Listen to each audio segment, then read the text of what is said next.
Welcome back to Talk of the Town on 99.7, 1450 WHTC and WHTC.com. And we welcome you back to Talk of the Town for this Wednesday, April 7th. I'm Gary Stevens. He is looking to unseat an incumbent. He would like to be, in about 18 or 19 months from now, a freshman member of the U.S. Congressional delegation from Michigan. He is running as a Republican, but no, he is not running against incumbent Republicans Fred Upton and Bill Huizenga. His name is Ethan Hobson.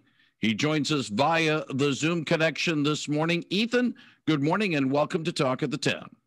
Good morning, Gary. Appreciate you having me on. Glad you are with us. And if you have a question for Ethan, he'll be happy to answer it at 395-1450, 395-1450.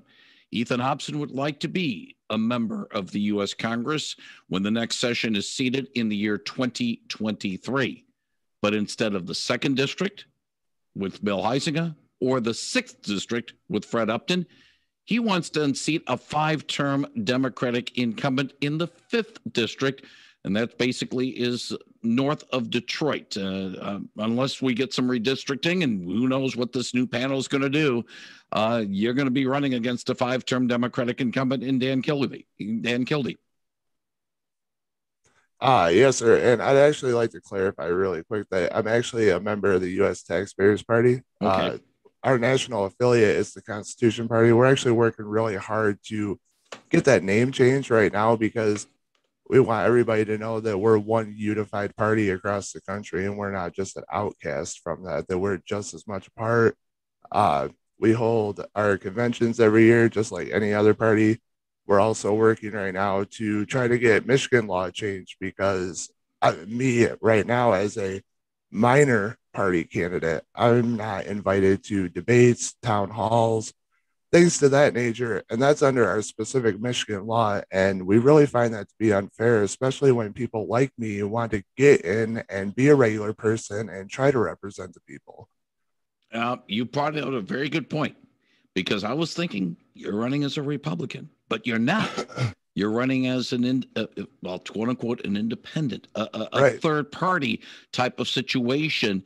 And right there, my ignorance in that regard is one of the hurdles that you and your campaign has to clear.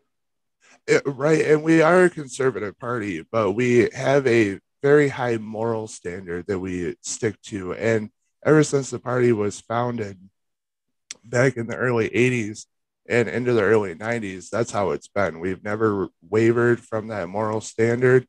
We're very Christian based. We have a belief in God.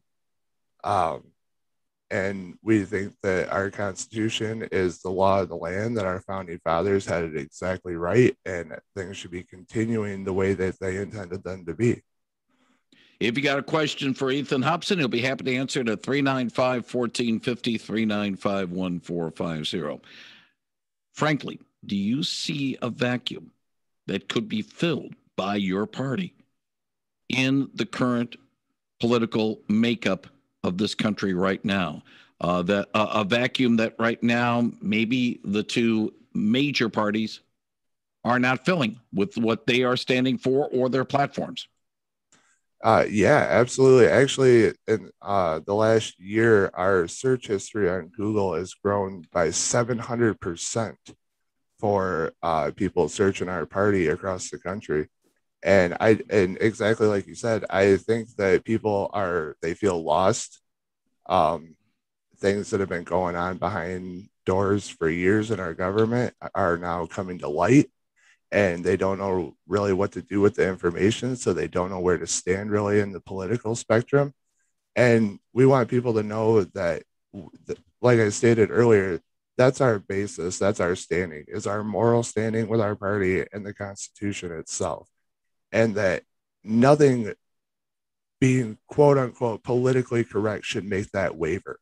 So that if you feel that way, if you feel like you're a conservative, but you don't quite belong in the Republican Party because of things that are going on, exactly the fit for you. If you feel like you're a Democrat and you lean conservative sometimes on issues, but the Democrat Party is just way too extreme for you anymore, we're the home for you as well. 395-1450. Let's get to a call or two. Good morning. You're on the line with Ethan Hobson. Hello. You're on the air and you're off the air. Good morning. You're on the air with Ethan Hobson. Yep. And they're gone. And they go poof. We are on an 8-second delay, folks. So keep that in mind. If you have a question for Ethan Hobson, he is running for the 5th district. U.S. congressional seat currently held by Democrat Dan Kildee, who is a 5-term incumbent Democrat in the Flint area. If you have a question for Ethan, he'll be happy to answer to 395-1450, 395-1450. Good morning. You're on the line with Ethan Hobson. Yeah, I was just calling to talk to Peg, let her know about the fries she was looking for at the go to the Boar Bakery. I'm sorry. All right, we will have open line following the 11 o'clock news. Please respect the fact that Mr. Hobson is with us. Good morning. You're on Talk of the Town. Well, good morning, Mr. Good morning, Ethan. Thank you for running for the Congress. Years ago, the real Democrats, passed Medicare in 1965. I got an idea they should have something called prevent care. Every year they say they spent $4.5 trillion in health care in the United States. They should emphasize what's called prevention and so forth. And I wonder if you consider thinking about prevent care and having all their children and so forth, and young people educated in health and nutrition, and the schools would provide dental care, all that kind of stuff. And it's not really socialism, it's just common sense. So thank you for running. Good luck, sir. Thank you. All right, thank you very much for your call. Interesting perception on the medical and the healthcare situation in this country. Yeah, the way I see it is everybody does have the right to some sort of affordable insurance, something that they're going to be able to live and survive and still be able to take care of themselves and their family at the same time. And I do feel that insurance companies anymore are too intermingled as far as their payouts go in comparison to what a coverage such as Medicaid or Medicare is going to cover. There's, especially in Michigan, there's not very much clarification when it comes to any kind of medical costs, whether it be your simple doctor visit or when you get into the more tricky situations with like auto insurance and our personal protection being the highest in the country on that. But one of the leading things that I've seen in my research that leads to all these super expensive costs is the overhead. The overhead cost of these situations, no matter what they be really, even all the way down to the education system. When you look at our Department of Education, the good chunk, about 60 to 70% of this money most of the time is strictly to overhead costs. So we need to get these people to take a look at how they are living their lives, what they're actually supposed to be doing in their jobs, how much money they were supposed to be making in the first place when they started these jobs, and are they getting out of control with these situations with this overhead cost? You call it overhead cost. I call it tort reform. A lot of the costs incumbent now with health care deal with making, basically covering your butt with, make sure you're not, you're going to have any problems with malpractice, litigation. You're paying for research and development with drugs. It's almost as if the legal cost of handling health care has really made healthcare unaffordable for a lot of people. And so therefore we got to get, government involved with this. And if you cut down to, the cost, and I use tort reform as just a blanket thing, but there's, a lot of the costs are dealing with trying to prevent things from happening if the doctors are wrong or the drugs are wrong. Right. And the same thing happens with our auto insurance. It's all these insurance companies. And other than New York, we have the worst system when it comes to our insurance setups, no matter what it may be, no matter if it's house insurance, car insurance, health insurance, it's all the same. And it's been a problem since the late 80s, early 90s, particularly in 1993. All this was brought up, as a major issue, and that it's kind of pattered out since then, once again. And it needs to be brought back to the forefront. It needs to be a main issue again, because once again, this is something that everybody pays on monthly, that affects our lives every month. That's something that's got to be put into cost. Can we afford to go to the doctor's office? That part right there, that part for me should not be a question. Now, beyond that, when you get into these doctors that have went to school and that have put in the time and put in the money on their end, and they legitimately like and want to do their career, I understand their aspects as well, but I don't think that it should ever be a question of, can I afford to go to the doctor, or can my kid afford to go to the doctor this month? Like I said, beyond that, medication costs, if you need special testing done, yeah, there are certain things. Everybody's got to be paid. Nothing is free in this world. Somebody eventually has to pay for it.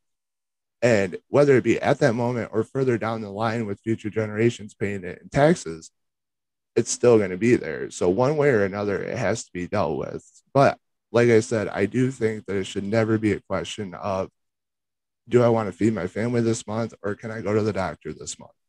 395-1450. If you have a question for Congressional hopeful Ethan Hobson, he'll be happy to answer it at 395-1450. Political reality question, Ethan, more than anything else on this one. Yeah. To be able to get the foot in the door, be able to be a part of the discussion, to be able to be a viable candidate, it's going to cost money. It's going to cost, you got to raise the funds. Noble ideas are great, but if you don't have the the financial backbone right now to do something, you're basically floundering in the water with no chance of survival. How can a third party really be successful, Ethan, with ideas without maybe some of the financial clout behind it to be able to carry the big stick with some authority and not just a little stick with some good ideas? Right. The main thing that I see behind it is, the bottom line for me at the end of the day is how many people I reach. And that reach can be me at their front door, somebody in my team at their front door, doing canvassing and so on. Or it could be that I run a podcast myself from my Facebook page every Sunday to try to get to my people and reach my people on their level. I believe that, like, let's say Dan Kildee takes $20,000 and he holds a rally. And just for example, 2,000 people attend that rally. Now, if I have $20,000 at my disposal and I take it and I use it for gas or, little speaking events here and there, and I end up reaching 5,000 people, I don't consider it a matter of money at that aspect. Now, I'm not oblivious to the fact that it's going to cost me a nickel and a dime at all. But I believe in being smart. I've done marketing and advertising for the last about 7 years. And I try to exploit things that other people don't do, whether it be another company, whether it be another person, whether it be another company that I might be competing with, like in my daily job here at home. No matter what the case may be, I feel that targeting is the most important thing. How many people can you reach? How many people can you get on their level and let you know that I'm here for you? Now, go ahead. I was just going to say, whether it costs me $20,000 or $200,000 to reach all the people that I need to reach to make sure that everybody knows that somebody's listening, that's fine with me. When we began the discussion, Ethan, I mistakenly said you were looking for the Republican nomination. Instead, you are running as a third or maybe fourth party candidate. You're talking about the U.S. Constitution Party and the U.S. and the Taxpayers Party. Where are we standing on that? You talk about a possible merging of those two entities to perhaps a single entity to be a viable third party candidate. Yeah, what it really came down to really was a matter of money. Back in 1999, I believe, party history wise, I believe it was 99. We were doing various things to try to get candidates on the ballot, which costs money for a party like ours. Well, at the same time, it also costed money at the time for us to because there was more U.S. taxpayers parties across the country, and it was a matter of changing the national affiliation to the Constitution Party. Well, since we were trying to do one thing with getting candidates on the ballot and such in our state at the time, we also didn't have the funds to get our name changed to the national affiliation. So really, that just comes down to a matter of, as soon as we pay the money, they click and change our name to the national affiliation. Kind of saddening. And that will be the national affiliation, because probably by the time we get 19 months from now, the Tuesday in November of 2022, that national party should be. We should have our national affiliation to the Constitution Party hopefully by then. So it'll be the Constitution Party. The Taxpayers Party will go away. I just want to make sure I'm doing some, housekeeping in that regard. Right. Yeah. And that does get, and that's part of what we want to change, is because that does get really confusing for people. And in my opinion, I like the name the Constitution Party a lot better. Also, I think it approaches people a lot better. It gives them a nice forefront of what we stand for. Because that is the biggest part of what we stand for. We believe that our founding fathers were absolutely brilliant men. By today's standard, I'm sure that they would agree with our societal standards when it comes to matters of race and religion right now in our day and age. I'm sure that they would agree with it. It was a matter of their times back then. It doesn't change the fact that they were brilliant men that set up this infrastructure from pretty much nothing. And to call them what they were rebels that were also just brilliant enough to give a government that was powered by we the people, because they had saw all the suffrage that they had went through from being ruled over by the crown over in England. 395-1450, 395-1450. How effective can the Constitution Party be on a grassroots level, one-on-one? I mean, you're running for 5th Congressional District. We'll probably see a candidate emerge for the 2nd with Bill Heisinga's seat, and the 6th with Fred Upton's seat, based right now on the current configuration of congressional things. But does the Constitution Party, in your opinion, need a national figure to maybe be able to draw people so that you have a good top of the ticket and it sort of flows down to the bottom, down the way on the ticket line? Yeah, we actually had a presidential and vice presidential candidate in the 2020 election this past year. And it really embarrasses me, actually. That's all right. That's the point I'm making. Right. It embarrasses me that I can't remember the name of our presidential candidate that we had right offhand. I know that our vice presidential candidate was actually our Michigan State Chairman, William Moore. He was running as vice president this past election in 2020. For the full information on that, our website is ustpm.org, that you can find all of the information about our candidates, our party. But that's the point I was making. You have somebody that has a name that can attract not only voters, but also attract the capital needed to run a successful campaign on all levels, not just the grassroots levels, or maybe, in your case, the 5th Congressional District. Right. And like I said before, the way that I guess I kind of find a way around things is I do advertising my way. If somebody wants to charge me, let's say $1,000 for a billboard, I'm the type of guy that's going to turn around and I'm going to go make 10 of my own, and I'm going to give money to local business owners, and I'm going to have 5 spaces or 10 spaces as opposed to 1 on the highway. And I'm going to pay 1/3 of the cost. So to me, when it comes down to money and funds and things like that, I think it's all about how you appropriate them. Because if, let's say, Dan Kildee, if he's staying in a 5-star hotel every night doing his campaign and, going throughout the district and going through the counties, and he's spending $500 a night on a hotel, and I'm spending $50 a night on a hotel.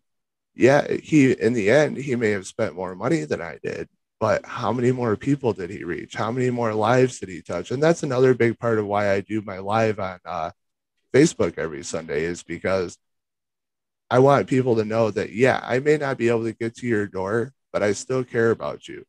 I may not be able to get down and meet you face to face, but my email is always open. My Facebook is always open. My Discord is always open.